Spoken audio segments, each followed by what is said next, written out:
Hello students, physics पाठशाला के इस क्लास में आप सभी का स्वागत है। आज हम जेईई मेन 2024 में आए हुए इस प्रॉब्लम को सॉल्व करेंगे, जो कि हमारा रेजिस्टेंस और टेम्परेचर के ऊपर डिपेंड करता है। तो इस प्रॉब्लम के अकॉर्डिंग हमारे पास एक प्लेटिनम वायर है।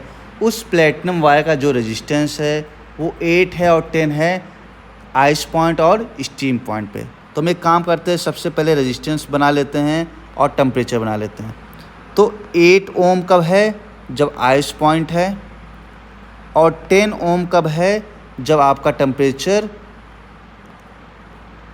100 डिग्री सेल्सियस पे है, मतलब स्टीम पॉइंट पे है ना। तो क्या पूछ रहा है, अगर टेम्परेचर 400 कर दिया जाए, टेम्परेचर किसी पॉइंट पे 400 डिग्री कर दिया जाए, तो वहाँ पे रेजिस्टेंस की वैल्यू क्या होगी। तो ऐसे प्रॉब्लम को सॉल्व करने के लिए हम लोग स्लोप का यूज करते हैं। स्लोप का यूज मतलब रेजिस्टेंस में स्लोप का वेरिएशन होगा, वही वेरिएशन टेम्परेचर में भी देखने को मिलेगा। तो हम एक काम करते हैं, स्लोप को बैलेंस करते हैं। तो हमारे पास 3 पॉइंट हैं रेजिस्टेंस में, x, 10 और 8।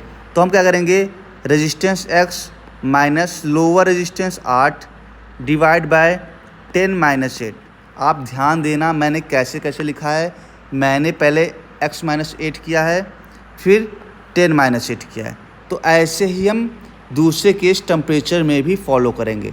तो पहले मैंने x माइनस 8 किया था, तो इस बार क्या करेंगे, 400 माइनस 0 करेंगे। उसके बाद क्या करेंगे, 100 माइनस 0 करेंगे।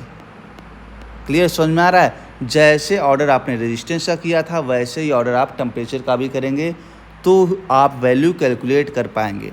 तो इसको सॉल्व करने के लिए तो x minus 8 divide by 2 equals to 4 हो जाएगा ये। तो x की वैल्यू क्या आएगी, x की वैल्यू आएगी 16 ओम। इसको सॉल्व करिएगा तो x की वैल्यू हो गई 16 ओम। इसका मतलब 400 डिग्री सेल्सियस पे आपका जो रेजिस्टेंस होगा वो 16 ओम के बराबर होगा, विच इज़ ऑप्शन सेकेंड।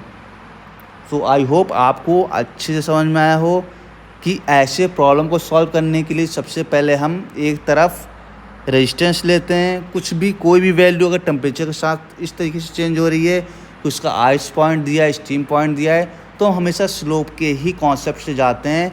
हमेशा ऑर्डर मेंटेन करते हैं, हमेशा ऑर्डर वैसे ही लेते हैं। तो पहले एक काम करते हैं, x को 8 से घटा देते हैं, डिवाइड बाय 10 को 8 से डिवाइड कर देते हैं। वैसे ही पहले 400 को 0 से घटा दिया, फिर अब 100 को 0 से घटा देंगे। ऑर्डर दोनों में सेम होना चाहिए, तभी जाके आपकी वैल्यू निकलेगी। सो आई होप आपको अच्छे समझ में आया होगा। 2 like, subscribe and share. Thank